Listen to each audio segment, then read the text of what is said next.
Hey guys, in today's video, I'm going to go over what I think are the best keybinds for every type of controller player, and there will be timestamps in the description for whatever player you happen to be. I have a set of keybinds for claw players, I have a set of keybinds for non-claw, non-paddle players, and then I also have a set of keybinds for players who do use paddles. So depending on where you fit on that spectrum, if you have a controller with paddles on it or not, you just play with a default controller, you play claw, whatever, there will be something in this video for you, and I hope you find it helpful.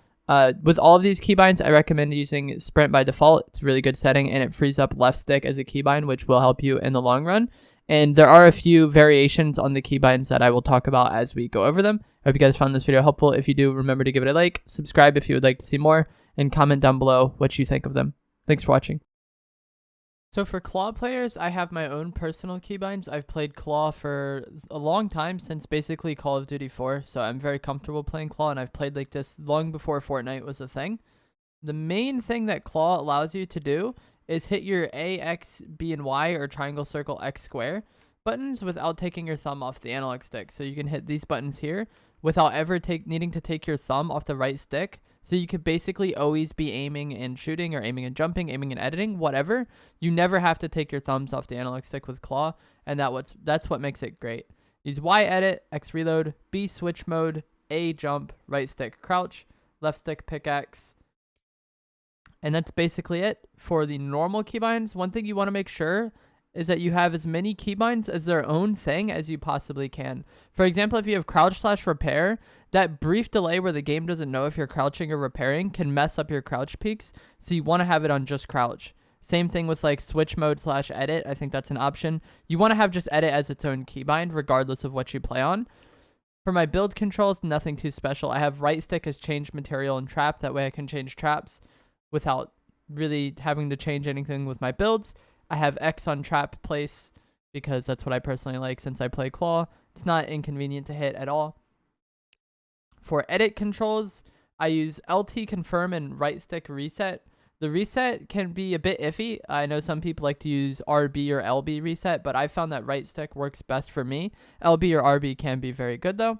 And then LT confirm I think is personally like the best confirm button in the game. I recommend it to a lot of people. And I think if you are going to use a confirm button, you definitely want to have LT confirm. I think it's by far better than like anything else.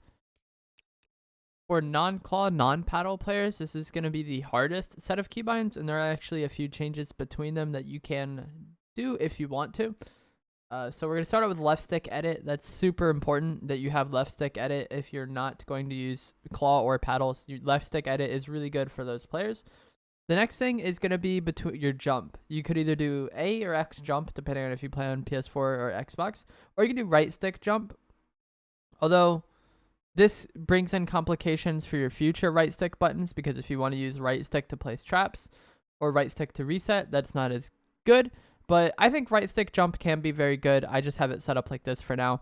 There's a variation on that. You can do either right stick jump and A crouch, or right stick crouch A jump forward. Trap picker right stick. This was really good when spike traps were in the game, because then you could easily trap players without having to take your thumb off the analog stick, which, like we went over before, that is very important. So trap picker on right stick was super good in the past, and that's why I didn't have right stick jump for those players. But since spike traps are gone, you could definitely get away with right stick jump and then just put trap picker on like A or whatever else you wanted to do. And then finally, for your edit controls, you can put reset on right stick again, or you could put it on either of the bumpers. I feel like those are the three best reset buttons, the bumpers or the right stick. Just depends on what you want to do. So pretty similar to the claw keybinds, although not identical. It's just a little bit different. This is the hardest set of keybinds to actually get good with, because you kind of have to decide between being able to jump shot, being able to crouch shot, or being able to edit. You can only do two of those things by putting them on your sticks. And then obviously you need to have sprint by default on, like we talked about previously. And then finally, for paddle players, the keybinds are going to be very similar to the non-claw, non-paddle players. However, I definitely recommend using right stick crouch and using A jump, B switch mode, or X and square, or X and circle if you play on PlayStation. But the main reason for this is because your two paddles are going to be jump and switch mode. That's what you want your two paddles to be. If you use 3 or 4 paddles, do what you want with them. But like at a bare minimum of 2 paddles, you want one as jump and one as switch mode. And I feel like that's like the ideal setup to have. And then finally, for your build controls, you could do whatever you want. Like very similar layout to what the previous one was.